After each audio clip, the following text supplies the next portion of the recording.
Welcome to this very special Red Pill Sports and Entertainment show, Morsel, as we're headed into New Year's, and this is New Year's Eve, so let me be the first to wish you a Happy New Year, and I hope you had a very Merry Christmas.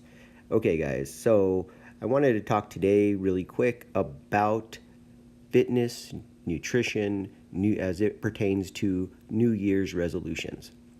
Okay, first, it's probably going to be the top of the list for most people to lose weight, get fit as a New Year's resolution.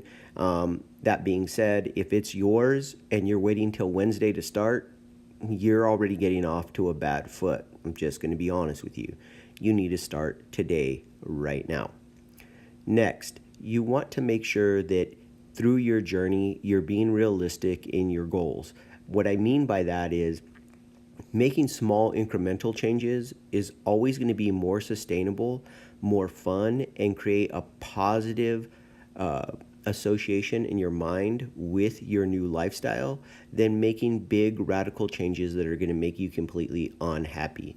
So first and foremost, understand that you cannot out-train a bad diet. So if you want to still drink 44 ounces of soda twice a day and eat cheeseburgers all day long and cupcakes and brownies, just understand that you can train all you want, but you're not going to out-train that horrible diet. So your nutrition should come first. That being said, I think that particular nail has been hammered to death. So let's move on to the actual exercising part. All right, guys. So when it comes to exercising, when it comes to working out, I would really, start out with things that are realistic. Even if I was in shape at one time or strong at one time, I'm not going to go over there and put 300 pounds on the bar and start trying to bench press. Okay. Even if your muscles can handle the weight, many times it's our tendons that end up getting hurt. It's the other soft tissues that we end up hurting. And then that puts us out, demotivates us, and then we're back to square one. So be realistic, be patient with yourself. Next, you want to stay away from the big meathead gyms. You really want to stay away from the no judgment places, okay? And the reason why is that the big meathead gyms, number one, most of those people already have their friends. It's going to be hard to make friendships there. You're not going to have a lot in common with those people as far as lifestyle and diet and things of that nature. They'll be excellent resources if you have questions, but it's going to be hard to make friendships. And so that means it's going to be hard to get accountability. Next, that's the same exact problem with a lot of the no judgment places, is that because there's quote unquote no judgment, accountability becomes a really questionable thing in those facilities. Nobody there to keep you accountable. Next, you're going to do this. A lot of times the biggest mistake people do is they go and they find a friend or a buddy that is almost at the same level. And they're like, you need to make this change. I need to make this change. Let's do it together at one of the budget gyms that's $10 a month or $20 a month. And you think that you're saving yourself money. But in reality, all you're doing is setting yourself up for failure. And the reason why you're setting yourself up for failure is because most likely the reality is two fat, out of shape people are going to have a really hard time keeping one another accountable. Okay? That's just the truth of the matter. And I'm sorry if that stings, but it's just the truth. Okay? It's kind of like two addicts trying to stay clean together and quitting at the same time, right? If they don't have already somebody who's been down that road before, that has some success, that is further down the road than them, it's going to be a really hard time, okay? It's going to be hard to keep somebody accountable that's at your same level. It's kind of like asking teenagers to parent each other, right? That's a recipe for disaster. And not saying that it's completely unachievable. I'm just saying it's setting yourself up for failure, okay? what you want to probably look for, even though it will be more expensive, is you want to look for a gym that has a trainer. Usually these are private gyms. They're a little more expensive per month. However, they have a trainer that writes workouts, that leads the workouts, and generally holds you accountable. They usually also will give you a nutrition plan. This is the type of gym that you want to start at first. Many of these gyms right now, especially at this time of year, are going to offer specials where they'll give you the first month or first 2 months for free, quote unquote, for free, if you meet their challenge. So their challenge will be to lose X amount of pounds or so much body fat or to get to such a particular health thing and, particular health numbers. What it is you go in, you put the deposit down. It's probably going to be somewhere between $200 and $500.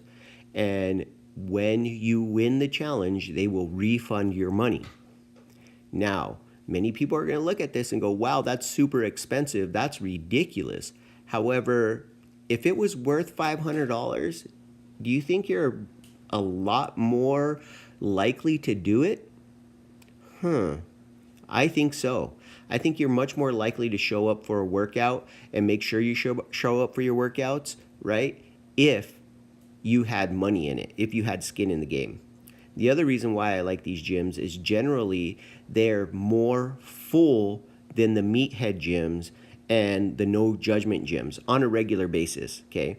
Just so you know, those no judgment gyms, they will be completely packed for this first month, but throughout the year, most of the time, they're pretty empty. How they make their money is basically people that are making their New Year's resolutions, putting it on their debit card, and then forgetting about it because it's only $10 a month or $15 a month, and it gets drafted out of their debit card every single month, and they even forget that they have it and they never go. Okay? And it's not worth $10 for them of their time to go back, and they have to go cancel in person and whatever. So they're pretty empty. Now, these other type gyms generally have at least 5 to 8 people in every class in a small class, and usually up to 20 people in a big class. What that means is you are more likely, okay, to stick with something the more you associate with people who are doing that same thing. You also have a much higher likelihood of making friends with those people, okay? When you make friends with those people, then you start to hold yourself a little bit more accountable. So no longer you just have the trainer at the gym that owns the gym that's holding you accountable, but you also now have friends there at the gym that are holding you accountable. So I feel like these are some of the most productive gyms for these New Year's type resolutions that you can become a part of.